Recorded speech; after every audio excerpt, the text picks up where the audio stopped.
Sharon mentioned something very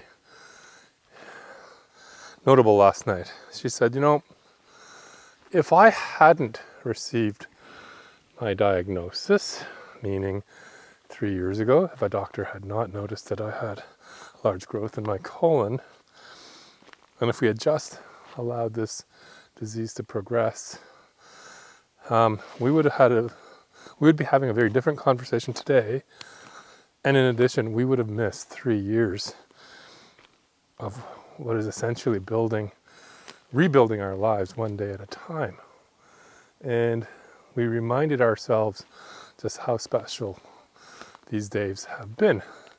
And they're actually getting better.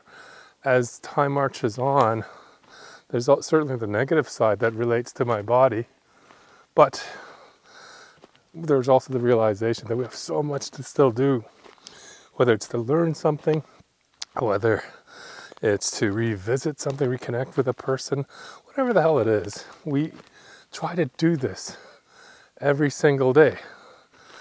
And even these walks, you know that I've walked these woods countless times. And look what I just discovered. Ha! I kid you not. I just got to this. That tree just fell. It's a dead ash tree. Perfect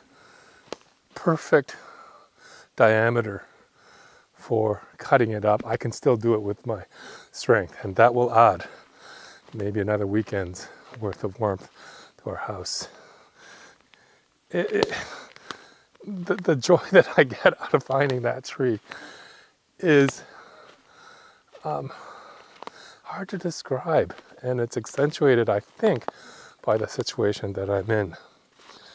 In many ways, we have a better life at a day-to-day level than we had before my diagnosis, we believe. Now, we know it will change. Of course it will change. But for now, there's so much to enjoy. And I don't think you can hear this right now because of this microphone, but there's a big flock of turkeys behind me, wild turkeys. They're doing their morning song. Another discovery. Now, this video isn't really about discoveries. It's actually about the next step beyond discoveries. So the notion of living day at a time, that's now very familiar to us. But more recently, I started engaging in something a little more ambitious, and that's what I want to spend the rest of this video about. It'll be fun.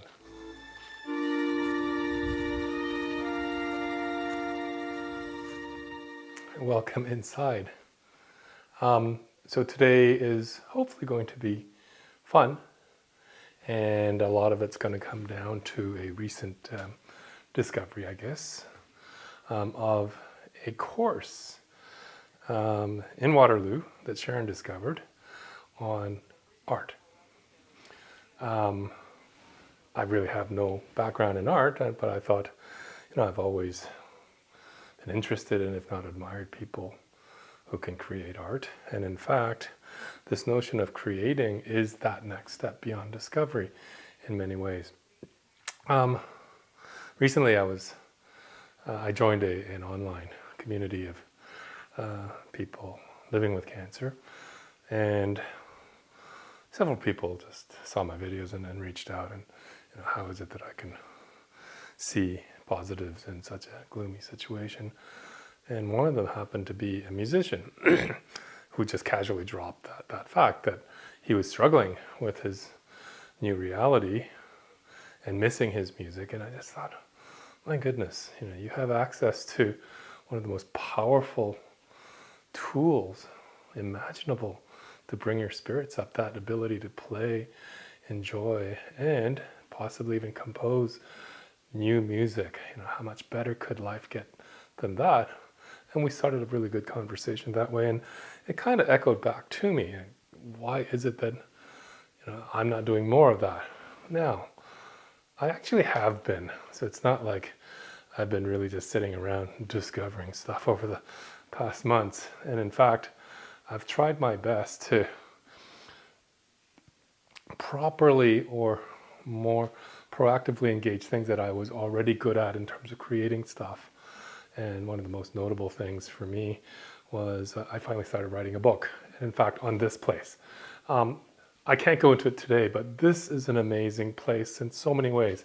It's sustainably designed by one of the pioneers of sustainable home design, a gentleman named Hans Albarda, who also happened to be an artist. And that kind of relates to today's video. Anyways, I started actually writing a book. I have some aptitude for writing and communication, and it's been a fun experience. But it wasn't until I started entering this world of art that things really changed in many ways in my head. That was 5 weeks ago. So today I'm going to show you where I've gone in the last 5 weeks, and I'm really happy, and I have no idea if what I've done is good, meaningful, interesting, whatever, but I do know that it's meant a lot to me, and I want to share that with you.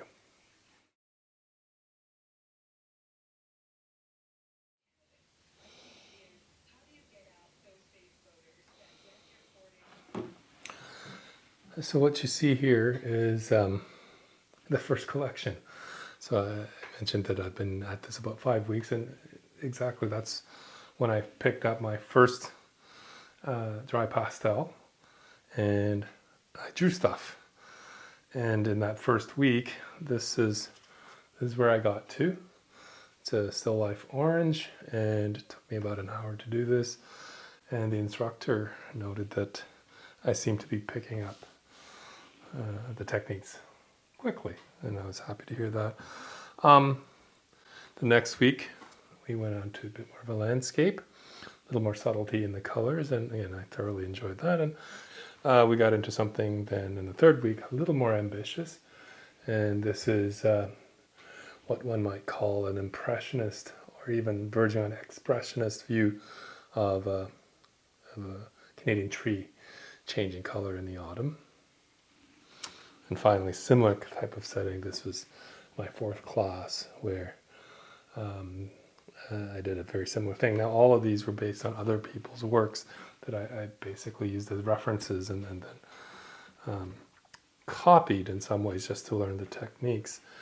In between lessons, I took a lot of time every day sketching one or two things and drawing, and I want to show you a little bit. So first of all, they don't look as good as the ones I did in class because I don't have access to really good paper. I don't know where the heck he gets this stuff, and it's beautiful, the paper we get, but I buy normal pastel grade paper, and it's more challenging, which is why you will not see the brilliance of color and the intensity of the drawing.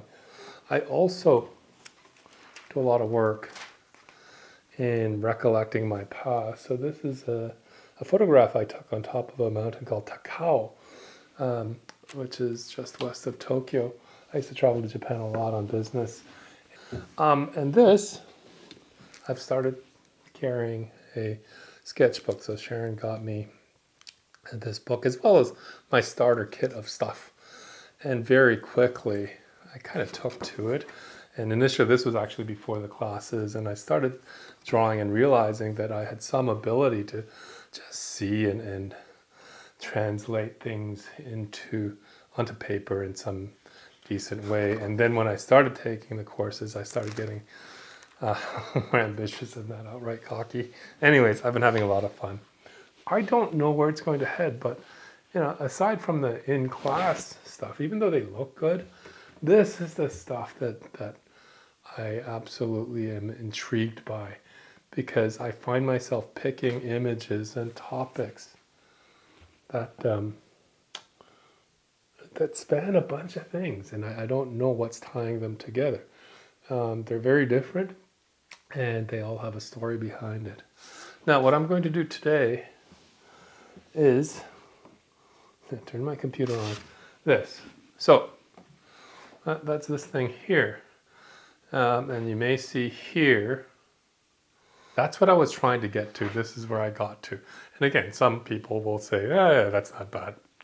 But really, if the exercise is to truly capture the emotion of this particular sunset, I didn't get there. I'm going to try to do that in real time, and we're going to record the whole thing for this video. Likely will not, it'll be heavily edited, but I also want to maybe toy with the idea of putting out the entire video of me drawing this thing for a different purpose. So thank you for your patience as I go through this long drawn out story with all these beginner's pictures, and hopefully I'll be able to create something that shows a little bit of progress on my part, but certainly it will still embody the joy and the fun I'm getting on taking this journey, even though it's so late in my life and under very unusual circumstances.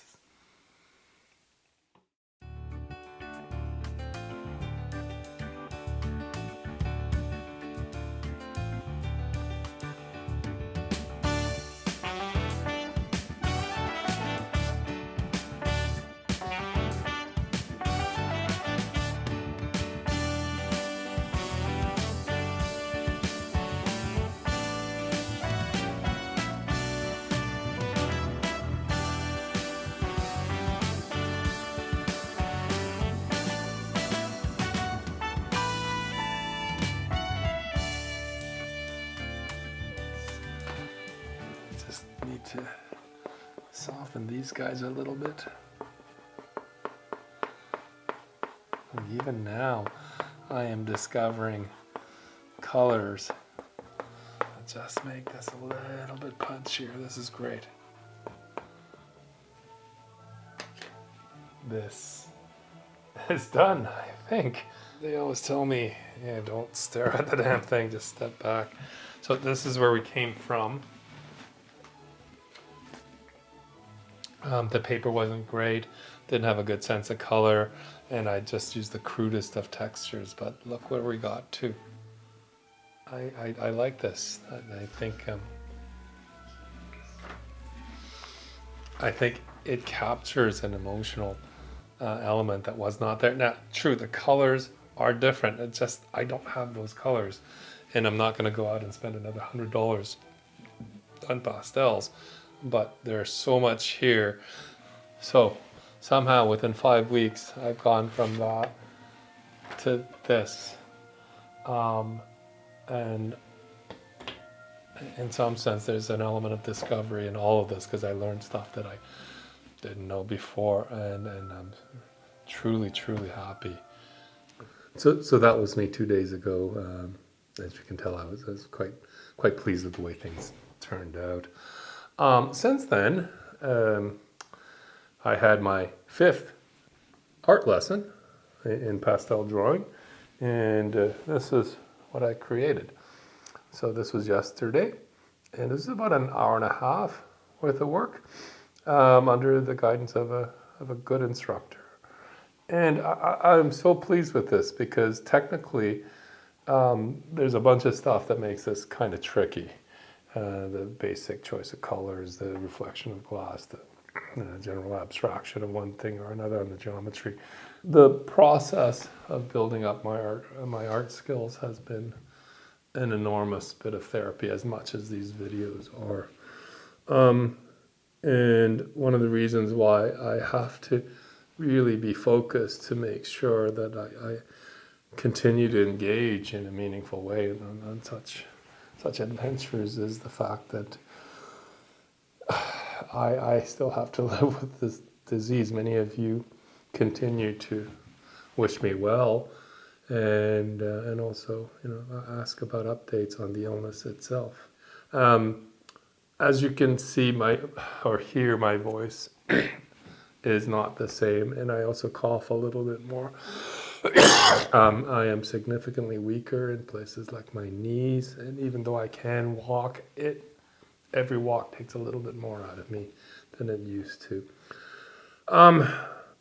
We don't know if that's chemotherapy talking or if that's the illness talking, but we will know in a couple of weeks, or 3 or 4 weeks, how my current chemotherapy, which is also coincidentally in its 5th week, along with my art lessons, we will know whether it's working.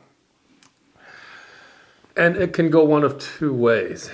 One way, which is the good way, is things are shrinking or no new things are coming in. And with that, then I have the choice, continue with this chemotherapy. And as long as I can be still active and it's not really knocking the senses out of me, more than likely I will just continue, and may actually go for months, if not even years, as long as my body can stand it. It can be part of my life. The other path is new things are happening or things continue to grow. We will cross that bridge if we ever get there. But for now, it's really important that we maintain our desire and our activities that feed into having a great life today. And of course, the art is a big part of that. And I really, for today's video, just want to show you just how much it means to me. And with that, I'm going to send you off with another little present, which is another bit of music from Eric.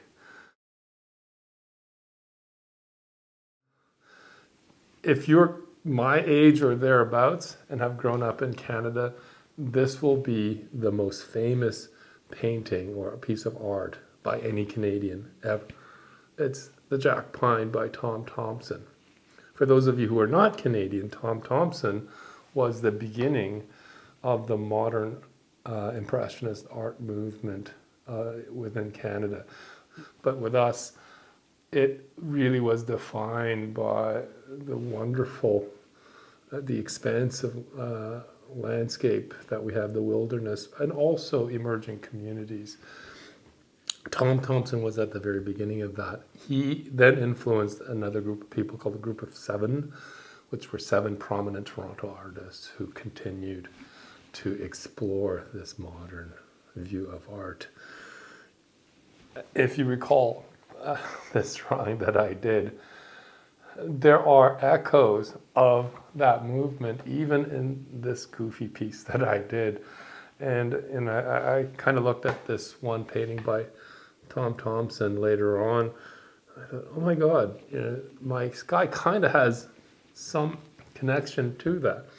And I think it's because anybody my age in Canada have been taught to believe that skies can look like that. Skies can look like a mosaic of brush strokes and colors merging with each other. They don't have to be accurate, but they have to help us feel something positive, something that triggers awe in the way we view life. The connection from that statement to art should be obvious. So, make a long story short, Eric wrote a play on the life of Tom Thomson. It has not been produced. It's still very much a work in progress, or perhaps it's a milestone in a young artist's progression. In any case, he wrote a significant work, a musical theater piece on the life of Tom Thomson. And I'm going to leave you with a conversation that Tom Thomson, whom I just mentioned, was having with a guy named A.Y. Jackson, who was one of the more prominent, if not a leadership figure within the Group of Seven. And it really is Jackson trying to encourage Tom to come into the group and be part of, more formally, of the movement. It doesn't happen because, in the end, as many Canadians know, Tom died a very mysterious death. And one final note, Tom Thomson was both born and was buried in a little village called Leith. And that village is right here, across the bay from us. This is where Tom Thomson was born and remains today. So with that, thanks again for joining me. Wish me luck. It's going to be a big couple of weeks, and I wish you well. Cheers. I'm not really in the mood for drinks right now, but if you give me a few days, I might hear you out. Sorry, that just won't do. Why not? You and I were different. Not quite like all the rest. We try to find the colors that capture beauty best. We paint and paint and paint some more. Our heads, they pound and throb. Trust me, I am just like you. Except I've got a job. I don't think we're anything alike. Just hear me out. I found a wealthy patron. I found a place to start. He's given me a studio and wants to play his part. So what I need is artists, friends that I can trust. I need a team to achieve my dream. Please help me, Tom, you must. We could be part of something special, part of something new. If you have a burning end, we'll see that it comes true. Want some paints, you've got it. No constraints, you've got it. Money's tight, it's alright. Just say the word and you've got it. Part of something special. What do you say to that? What do I say? Who's this patron anyway? Dr. James McCullum. He approached me last week and said, Alexander, you're going places and I want in. You find me the best painters in this city and together we'll put Canada on the art map. Picture it, the start of something fresher than the air. A new Canadian movement that all of us can share. Don't you think we're on the brink? All we need's a scene. A still life's not enough for me. I know you know what I mean. We could be part of something special, part of something good. You're sick of drawing adverts. If I were you, I would. Paint with us, that's it, Tom. Don't make a fuss, that's it, Tom. If you feel it's not your deal, that's okay, you can quit, Tom. But you are something special. So what's it gonna be? Hold on, wait a minute, let me just sit with it. I will have an answer for you Monday. Time is of the essence, can't have obsolescence. Things are happening in a very big way. After you speak, I swear I'll leave, but I need your answer now. I want to accept this, but I digress. It's a simple request, Tom. It's no or it's yes. I just don't think I have it in me to be a professional painter right now. Sure you do. What's so difficult about waking up at noon every day? Why are you so hell-bent on working with me? Because I know a talented painter when I see one. How could you possibly know that? Damn, you're good. This is the start of something special, the start of you and me. Grab a brush and we will paint a world that's true north free. Come on, let's go and celebrate. I take my whiskey neat. Just you wait, we're going far. That's an honest vow. A part of something special, Tom. A part